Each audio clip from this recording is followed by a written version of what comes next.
Well, I'm excited right now because with me we have Don Calloway, host of the Caucus Room podcast and CEO of Pine Street Strategies, along with Republican strategist Susan Del Percio and former Republican Congressman David Jolly, both of whom are MSNBC political analysts, all of whom are AKA my Sunday family. Hey, guys, Don, I'm going to start with you here because as we look towards that finish line, former President Trump now saying he will not participate in a planned debate in September with the vice president on ABC News. He wants one on Fox News instead. Can either candidate afford not to debate?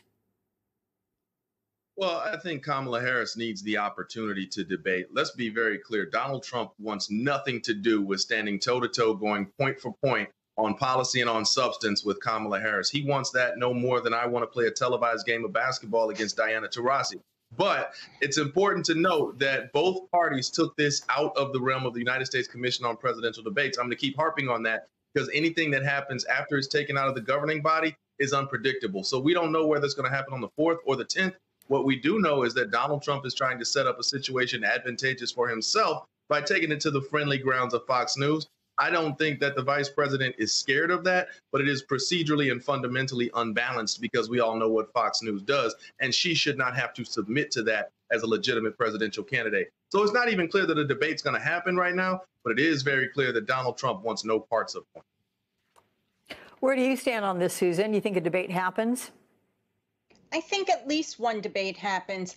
What would probably be a good compromise is to say she'll do the 4th if he does the 10th. The only thing that you worry about is him backing out because he'll probably have a horrible performance. That being said, Harris has to debate. We haven't seen her in 4 years. And I think the American public want to see their presidential candidate out there going toe-to-toe. And that will make a huge difference for her as well in the polls. She'll win that debate. So, David, Trump also wants a debate with a full arena audience. Is he essentially pushing for a debate to be held at a Trump rally? And could Harris actually use that to her advantage? Or, as Don was suggesting, would a debate on Fox create an enthusiastic audience leaning toward Trump? Yeah, look, I mean, I think an audience is a legitimate question for a presidential debate. But as Don said, that would be if rules are made agnostically. That's not what Donald Trump's trying to do. And Donald Trump is trying to pack the room, choose the network, choose the date, choose the forum. And I actually had an inclination just like Susan, which is maybe Harris says, OK, let's do 2 debates. But I would say do ABC first, and then I'll show up for Fox. Donald Trump is terrified, not just because the vice president will win that debate going toe-to-toe. But Alex, Donald Trump's campaign is in free fall right now. It's in legitimate free fall right now. Just as Kamala Harris's campaign is soaring, the candidate Donald Trump is a disaster, not necessarily his team. He's doing nothing right, and he is bleeding support right now. And so he wants that showmanship quality to come out. He wants that made-for-TV moment. He wants a Fox News showdown that he believes he can win. But be careful what you wish for, Mr. President. It's not that easy. So, David, just real quickly, you think the reason it's in free fall is because of Trump himself? It's not because the campaign is necessarily unorganized or doesn't know what they're doing, or because when Kamala Harris entered the race, they went, wait, what? They've been planning for Biden. You think it's because of Donald Trump himself? I think you can knock the staff as being not fully prepared, but I also know some of the staff, and there are professionals there that know what to do in this moment, which is to aggressively define Kamala Harris with poll-tested themes that already should have been packed in there, and they should be overwhelming the airwaves, particularly in the swing states, defining the vice president and not allowing her to define herself. Look, Republicans will create her liabilities, but they haven't done that yet. And Donald Trump is the reason, because he's terribly off message. From his RNC speech to what we saw in Atlanta, he is back to the grievance politics that the country doesn't want, and it's not working in a race against the vice president. This is Donald Trump's fault. He is in free fall right now. He truly is in free fall right now. Is it, Susan, because he's scared? Because he sees who he's up against this time? Yeah, it's a whole different ballgame now for the former president. He's going against someone who, and this is not to knock the current president, President Biden, but he's going against someone who speaks in complete sentences, who brings a lot of energy just in her presence at a podium. So, yes, he's thrown off. he can't define her, and so he's going back to his 2016 campaign. The problem is that the vice president's base is all fired up, and now he's trying to meet that with his base, except there's not enough of those voters.